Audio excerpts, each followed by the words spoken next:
I remember the first time the mirror spoke to me, not in words, but in silence so loud it felt like thunder beneath my ribs. I had just turned 22, the age people say you're supposed to have it all figured out. I didn't. Not even close. My reflection was a stranger I'd been pretending to recognize my whole life. And that night, when everything changed, I wasn't looking for magic. I was just looking for myself. It was raining, that heavy, city kind of rain that sounds like applause on the rooftops. I had come home from another long, gray day at work, soaked through and exhausted. My apartment was a showbox stacked between a laundromat and a tattoo parlor, smelling faintly of detergent and wet pavement. I dropped my keys on the counter and saw her again, the mirror I'd bought months ago from a thrift store, cracked at one corner, framed in tarnished silver. I told myself it was vintage. Truth was, I liked that it was imperfect. Every night, I'd stand before it, towel in hand, staring at the reflection that never felt right. My jaw too square, my shoulders too wide, my expression too practiced, all those years spent learning how to move, talk, and exist in a way that would make others comfortable. But there was always that flicker, that whisper of what if behind my eyes. I don't know what made that night different. Maybe it was the storm, or maybe I was just tired of pretending. I remember whispering, almost as a joke, if I could just wake up as me, as the me I've always imagined, I'd give anything. That's when the lights flickered. At first, I thought it was the power again. My building was ancient, and the wiring had a personality of its own. But then, from the corner of the room, came a soft shimmer. It wasn't lightning. It was warm, golden, alive, swirling like smoke trapped inside sunlight. And from it, a voice that hummed like the echo of forgotten dreams. You would give anything, would you? My breath hitched. I froze. Who's there? The glow pulsed gently, like it was breathing. Then it gathered, forming into a shape, tall, graceful, with eyes that shimmered like starlight on water. They smiled, and the entire room seemed to exhale. Names are trivial, the figure said, voice layered like melody and echo all at once. But you may call me whatever your heart finds comfortable. Some have called me Genie. Others, Miracle. I prefer Listener. I laughed nervously. Right. And I'm supposed to believe you just appeared because I made a wish. They tilted their head, a spark of amusement in their eyes. Belief is not required. Only honesty. Something in the way they said it pierced me, as if they saw every mask I'd ever worn, every little lie I'd told just to survive. I swallowed hard. You're saying, you can change me. I can reveal what you already are, they said. But the question is, are you ready to see it? The mirror behind me caught their glow, flickering like liquid gold. I turned toward it, and for a heartbeat, I saw something impossible. Me, but softer. My features blurred, shifting in the faintest way, like the reflection itself was trying to remember another version of me. My heart raced. I wanted to look away, but I couldn't. Is this real? The genie's smile deepened. It will be, if you want it enough. But change requires truth. Speak it aloud. The air felt electric, every word heavy on my tongue. I'd never said it out loud before. Not once. It was the kind of truth that could break things, friendships, families, expectations. But it could also heal. Maybe even me. I started, voice trembling. I want to look how I feel. I want the outside to match the person I've always been inside. I want to stop hiding. The genie's eyes softened. Then close your eyes. The last thing I saw before the world dissolved was the mirror, the crack catching light like a lightning scar. Then warmth, not heat, but a weightless, floating warmth that filled my chest and spread outward. My heartbeat slowed, my breath deepened, and it felt like I was unraveling and rebuilding all at once. When I opened my eyes, the storm had stopped. The room was quiet. The genie was gone. But something was different. I could feel it before I even saw it. My hands, smaller. My skin, smoother. My breath caught as I turned to the mirror, the same cracked one that had mocked me for years. And there, staring back, was me. The me I'd imagined in daydreams, in sketches, in the quiet hours before dawn. My face, but free. My eyes, but alive. For a long time, I couldn't move. I just stared, afraid that if I blinked, it would all vanish. I traced the outline of my reflection, fingertips trembling against cold glass. The mirror didn't lie this time. And for the first time in my life, I didn't feel like I was pretending. Morning came too soon. Or maybe I never really slept. I lay there half awake, tracing the new edges of my own reality with hesitant wonder. My hair brushed against my cheek, softer, longer. And every time I moved, the weight of it reminded me this wasn't a dream. I didn't need to pinch myself. The air itself felt different against my skin. Lighter somehow. When sunlight crept through the blinds, it hit the mirror first, scattering gold across the walls. I sat up slowly, pulling the blanket close. The reflection that met me was still there, still her, still me. My chest tightened, not from fear, but from something deeper. Gratitude. And disbelief. The genie's words echoed in my head. I can reveal what you already are. That line stuck with me. Because what if this wasn't a spell at all? What if it was just the truth showing through for once? I stood, toes curling into the worn carpet, and made my way to the mirror. Every motion felt foreign and familiar at once.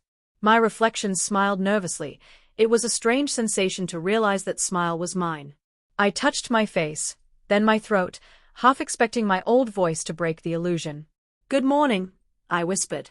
It came out softer, breathier. I didn't recognize it, yet it felt like a sound I'd been waiting to make forever. For the first time, I didn't flinch at the sound of my own voice. But as the joy began to swell, so did the questions. What happens now? How would I explain this to the world outside? How would I even begin? My phone buzzed on the nightstand. A text from my best friend, Maya. "Coffee later? You've been MIA all week." My stomach dropped. She'd known me for years, through everything, through every version of myself I'd tried to be. How could I tell her this? I caught sight of the mirror again. The reflection looked uncertain now, lips parted as if waiting for me to make a choice. It was strange. I felt more myself than ever, yet suddenly more afraid than I'd ever been. I texted back, "Sure. 3 p.m. My fingers hovered over the screen for a moment before I pressed send. The hours between then and 3 felt endless. I found myself relearning the simplest things, brushing my hair, choosing clothes, moving through space. The old t-shirts hung differently now, like they were borrowed from someone else. I found a loose sweater and jeans, something neutral, something that didn't demand explanation. When I finally stepped outside, the world felt sharper. Every glance, every reflection in a shop window, every sound of my own footsteps, all of it was amplified. People didn't stare, not really, but I was hyper-aware of every possibility that they might. By the time I reached the cafe, my hands were shaking. Maya was already there, stirring her coffee absent-mindedly. She looked up when I approached, and for a terrifying heartbeat, she didn't recognize me. Then her eyes widened. "Wait," she whispered. "Do I know you?" My throat tightened. Words tangled behind my tongue. I wanted to tell her everything, about the mirror, the wish, the genie. But I could barely breathe. "It's me," I managed finally. It's Alex." Her expression flickered. Confusion, disbelief, then something softer, something like recognition fighting through shock. She blinked. "Alex? As in?" I nodded quickly. The silence stretched. The noise of the cafe faded around us. For a second, I thought she might laugh, or worse, walk away. But then she just exhaled, like she'd been holding her breath for me this whole time. "Wow," she said quietly. "You look happy." That word hit me harder than I expected. Happy. Not different. Not weird. Just happy. Tears burned behind my eyes, but I smiled. "I think I am." Maya reached across the table and took my hand, no hesitation, no fear. "Then that's all that matters." The world seemed to tilt back into color. We talked for hours, not about magic or impossible things, but about life, about how long I'd felt this way, about how strange and beautiful it was to finally feel at home in my own skin. She didn't ask for proof or explanations. She just listened. When we finally said goodbye, I caught my reflection in the cafe window, the same cracked smile I'd seen in the mirror, only now surrounded by sunlight. But as I turned to leave, something flickered in the glass, a shimmer, faint but unmistakable. The genie's golden light, like a heartbeat beneath reality. And I could almost hear their voice again, soft and distant. "Every wish carries a cost, Alex. Are you ready to pay yours?" The next few days passed like I was living someone else's dream. Every morning, I'd wake up expecting the spell to break, the mirror to show me the person I used to be. But it didn't. The reflection held steady, soft eyes, gentle lines, a warmth that felt real. Too real. At first, I thought I could simply blend in. Pretend nothing had happened. But the world doesn't like quiet miracles. It notices even when it pretends not to. At the grocery store, the cashier smiled at me differently, polite but uncertain, like she couldn't quite place me. My coworkers stared longer than usual, whispering things they thought I couldn't hear. New haircut. She looks familiar. Did Alex quit? That last one stung most. I didn't correct them. I didn't know how. I just smiled the way you do when you're trying not to unravel in public. Each night, I'd come home, shut the door, and face the mirror again. It became my quiet confessional, the only place where I didn't have to explain anything. But that night, something was off. The crack along the mirror's edge, the one that looked like lightning, seemed deeper. And when I leaned closer, the reflection flickered for a split second, showing something that didn't belong. The old me. I stumbled back, heart pounding. The image steadied, returning to normal. But I could still feel the ghost of that other face burned into my mind. I whispered, "Are you still here?" No answer. Only my own shaky breath echoing back. I wanted to believe it was my imagination. That stress and exhaustion were playing tricks on me. But the next morning, the mirror fogged even though the air was dry. And on its surface, faint words appeared as if drawn by invisible fingers. The wish is not forever. The letters vanished as quickly as they came, leaving only my reflection staring back, wide-eyed, trembling. That day at work, I couldn't concentrate. Every time I saw my reflection, in a monitor, a window, a spoon, I caught glimpses of the other version of me, like reality was glitching between two truths. By the time evening fell, I felt like I was unraveling again. I called Maya. She came over without asking questions. When she walked in, I was sitting cross-legged on the floor, staring at the mirror. "Hey," she said softly. "You okay?" I nodded automatically, then shook my head. "Something's happening. The mirror, it's changing." It said something. She frowned. "Like, talking?" I pointed to the crack. "It said the wish isn't forever." Maya crouched beside me, peering into the glass. "I don't see anything." "Of course not," I said, frustration bubbling up. "It only happens when I'm alone. Like it's waiting for me." She touched my shoulder gently. "Hey, breathe. Maybe it's just your mind catching up. You went through, well, something no one else ever has. It's normal to be scared." Her words made sense, but somewhere deep inside, I knew this wasn't just fear. The genie's last words echoed again. Every wish carries a cost. That night, I tried not to look at the mirror. I even draped a blanket over it. But the blanket moved in the middle of the night. I swear I saw it shift out of the corner of my eye, like something inside wanted to see me. When I finally gathered the courage to pull it off, the mirror was glowing faintly again, the same soft gold as before. My reflection smiled, but I hadn't. Then, just for a second, the reflection spoke. Its lips moved, soundless, but I knew exactly what it said. "Time is running out." I stumbled back, heart racing, whispering into the dark. Running out for what? No answer. Only the quiet hum of the city outside and the steady reflection of a version of me that suddenly felt fragile, like it could vanish any moment. But even then, beneath the fear, I felt something else stirring. Determination. If this was magic, there had to be a reason, a balance, a condition. And I wasn't going to let the truth slip away without fighting for it. The mirror flickered once more, the faint image of the genie's eyes glimmering beneath the glass, and then the room went still. The next morning, I woke up with one thought burning through my mind: find the genie. Sleep had done nothing to quiet the echo of those words. Time is running out. Every time I blinked, I saw my reflection mouthing them, like a silent warning carved into the edges of my dreams. So, I did what anyone desperate enough would do. I tried to talk to the impossible. I stood before the mirror, heart pounding. "I know you're listening," I said.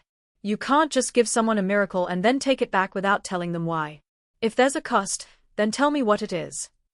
Nothing. Just my reflection, steady and silent. I felt foolish, shouting at a piece of glass, until the lights flickered again. The air thickened, like the room was holding its breath. Then, that same shimmer of golden light bled from the mirror's crack, curling through the air until the familiar form of the genie took shape. This time, they looked different, not as serene. There was something weary in their expression, as if this wasn't the first time someone had demanded answers. "You've come back," I said, my voice trembling. "Why is the mirror changing? What does it mean that the wish isn't forever?" The genie tilted their head, eyes soft but distant. "Wishes are not ownership, Alex. They are moments of alignment, brief windows where truth and desire overlap. What you are now is your truth given shape. But truth is fragile when not lived." "I am living it," I said. "This is me. I feel more real than I ever did before." The genie stepped closer, and for the first time, I saw sadness in their eyes. Feeling real and being real are not the same. You were given a reflection of your truth. To make it last, you must choose it, not wish for it. I stared at them, confused. Choose it? How? I already did. They gestured toward the mirror. "The mirror does not lie, Alex. But it shows only what you accept. The longer you doubt, the weaker the reflection becomes." My stomach sank. So if I'm afraid, I lose it. "Fear feeds the fracture," the genie said quietly. "The more you question your worth, the faster the image fades. You must anchor it with belief, with honesty, in the eyes of others, and in your own." I looked down, fingers trembling. "That's easy for you to say. You don't have to walk through the world and explain yourself to everyone.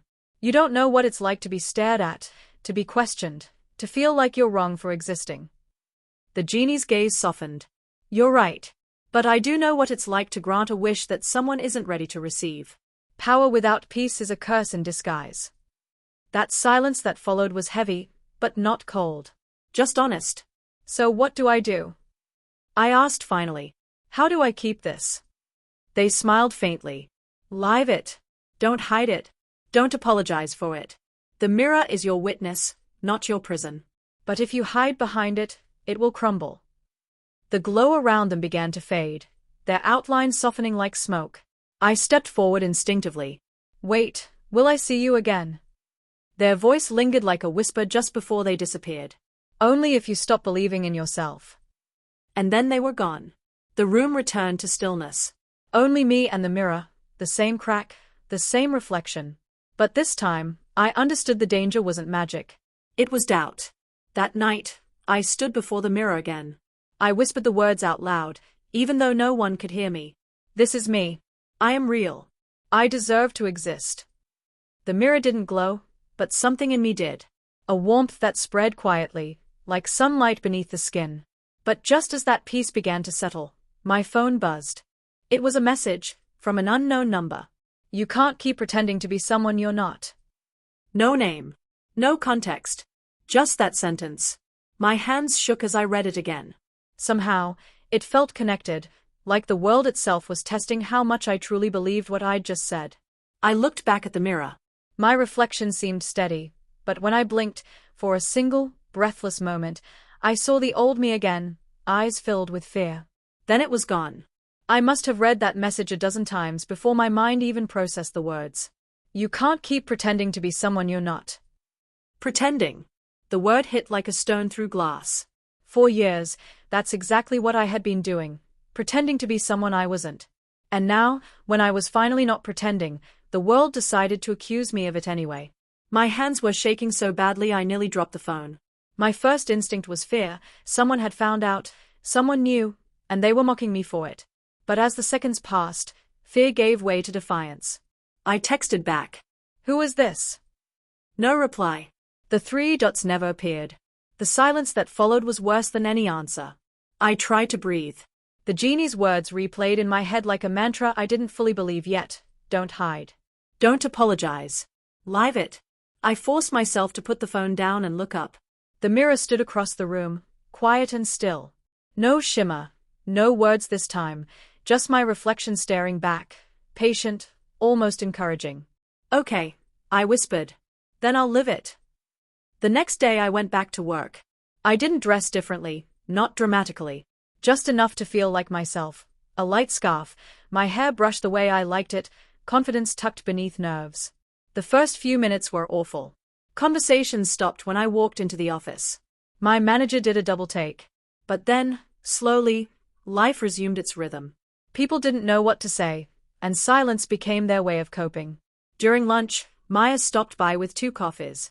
She handed me one and said quietly, "You're braver than you think." I smiled, though my throat was tight. "I don't feel brave." "That's how bravery usually feels," she said.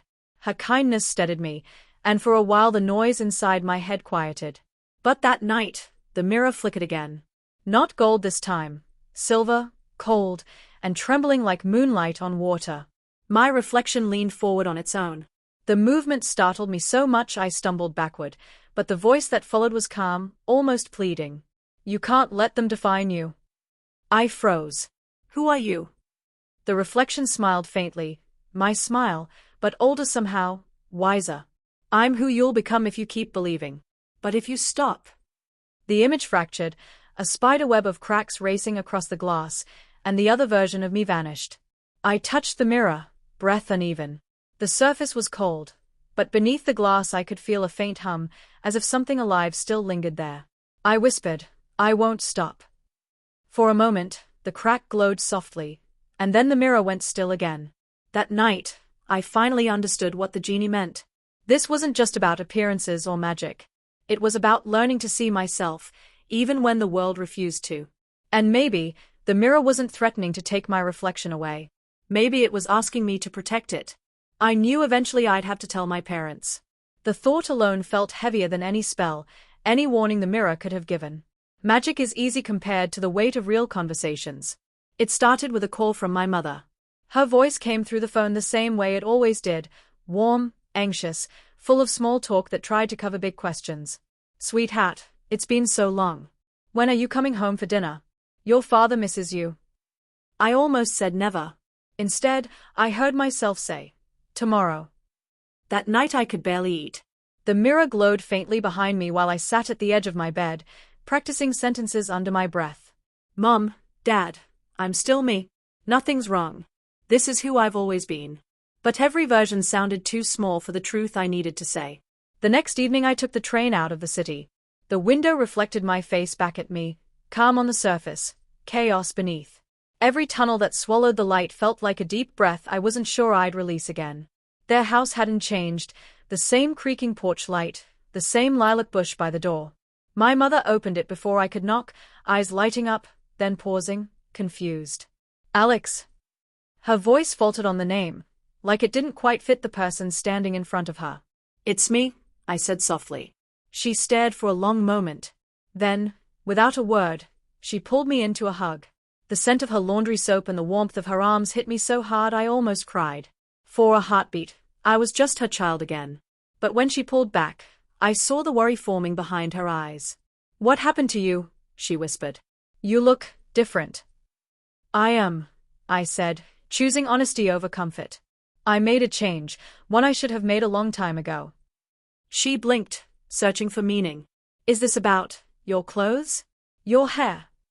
"It's about me," I said. "I finally look like the person I've always been." The silence stretched, heavy but not cruel. My father appeared in the doorway, his expression unreadable. For a second, none of us spoke. Then he said quietly, "You seem happier." I turned toward him, stunned. "I am." He nodded once, slow, thoughtful. "Then that's what matters." My mother's hand trembled as she reached for his, but she didn't let go. The conversation didn't solve everything. I could still feel the unease in the air, the thousand unasked questions. But beneath it was something softer, a beginning. When I left that night, the sky was streaked with violet and silver. I caught my reflection in the car window as the streetlights passed, calm, certain, alive. For the first time, the mirror inside me felt still. Back in my apartment, the thrift store mirror greeted me with its quiet crack gleaming under the lamplight. I smiled at it and whispered, "I did it." For a heartbeat, the crack shimmered gold again, and I could almost hear the genie's voice, proud, distant, like the echo of applause. But then, beneath the glow, new words formed faintly on the glass. "Truth always has more to reveal." I stared at them, heart steady this time. Whatever came next, I knew I could face it. Days passed quietly after the visit home. The air in my apartment felt lighter, as though the walls had finally exhaled. I worked, met Maya for coffee, learned the rhythm of my own voice when I stopped apologizing for it. Then the text came again. It's not over. No name. No number I recognized. Just those 3 words, pulsing on my phone screen like a heartbeat. I almost laughed from the exhaustion of it. I typed back, "What isn't?" The message bubble appeared, then vanished. Nothing. That night I sat before the mirror, arms crossed, daring it to glow. "If this is another test," I said, "I've had enough of riddles. I've learned to live my truth." What more do you want? For a long time the mirror stayed dark. Then the crack caught a thread of moonlight, and images began to flicker inside the glass, moving, fluid, like water. I saw another version of my apartment, faintly distorted. And sitting on the floor in that ghost room was me. Not the old me, not the new one, someone in between. Half lit, half lust. They looked up from the floor and met my eyes through the mirror. "Don't forget me," that version mouthed. A chill ran through me. "Who are you?" I whispered. The figure tilted their head, sadness in their gaze. "I'm who you were when you were afraid." The wish didn't erase me, it only hid me. I wanted to look away, but I couldn't. The truth in their eyes pinned me. "What do you want?" I asked. "To be forgiven." The mirror went still. Only my reflection remained, wide-eyed, trembling, and suddenly aware that becoming whole meant more than changing what people saw. It meant forgiving the self that had once hidden, the self that had survived by pretending. I sat there for a long time, breathing in the silence. "Okay," I said at last. "I forgive you. I forgive me." The crack glowed faintly again, softer this time, like a wound closing. When the light faded, a new text appeared on my phone. This one was from Maya. "Proud of you. Don't forget the world still needs your story." I looked back at the mirror. My reflection smiled. Not the nervous smile of someone trying to prove anything, but the quiet smile of someone who finally believes. The words etched into the glass changed once more, just for a moment. The wish is becoming real. When you start telling the truth out loud, the world doesn't always listen, but it changes. Slowly, quietly, it changes. It was Maya's idea. "You keep telling me these incredible things," she said one evening, both of us sitting on the rooftop with mugs of tea, the city humming below. "You should write them down. Or talk about them. Someone out there is waiting to hear they are not alone." The thought scared me more than any magic ever had. I'd learned to speak to a mirror, to a genie, even to ghosts of myself, but not to strangers. Still, that night I opened my laptop and began typing. Not a confession. A story. I didn't mention genies or spells. I wrote about the feeling of looking in a mirror and not recognizing the person you see. About the day I decided to stop fighting myself. About fear, and the small, stubborn hope that maybe authenticity could survive outside the safety of my apartment. I posted it online before I could change my mind. Then I closed the laptop and waited for regret to arrive. It didn't. What came instead were messages, some kind, some curious, some uncertain. One simply said, "Thank you for saying what I never could." I cried reading that one. Days turned to weeks. My story traveled farther than I expected, shared by people I'd never met. A few were cruel, but most were kind.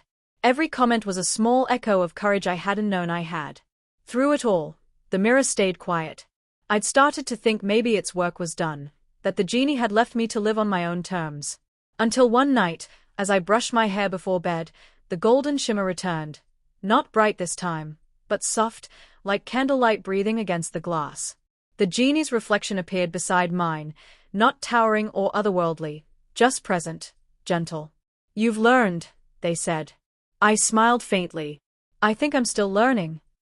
"That is all any wish ever means," the genie replied. "Not an escape, but a doorway." "You walk through yours." I wanted to thank them, but emotion caught in my throat. "Will it last?" I asked. "The mirror, the change, all of it." Their eyes warmed with something like pride. "It already has. You no longer need magic to see yourself clearly. The mirror will only show what you believe." They reached out, their hand hovering above the cracked glass. The crack shimmered once and then sealed, leaving the surface smooth for the first time since I'd bought it. "Keep it," the genie said. "Not as proof, but as a reminder. The truest transformations begin long after the wish is granted." And with that, the The light faded. The room was ordinary again. Quiet, peaceful, real. I stared at the unbroken mirror and saw no magic in it at all. Just me. That was enough. Courage, I was learning, doesn't appear with fanfare. It slips quietly into your pocket on the mornings you most want to stay invisible. It had been nearly a month since the mirror went still. Life had settled into something that looked like ordinary. Work, coffee runs, messages from strangers who'd found comfort in my story. But the moment I started believing I was safe inside that ordinariness, life decided to test it. Our company announced a presentation day, everyone showcasing a personal project in front of the entire department.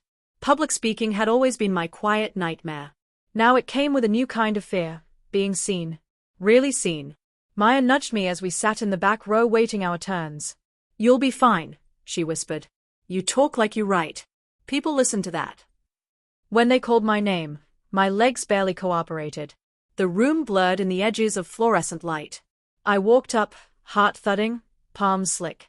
My slides were about authenticity in design, how things built honestly tend to last longer. But halfway through, the words on the screen faded behind the truth pressing against my ribs. I stopped reading. I looked up. "Can I tell you something not on the slides?" My voice shook. No one moved. That was permission enough. I used to spend every day pretending to be someone I wasn't.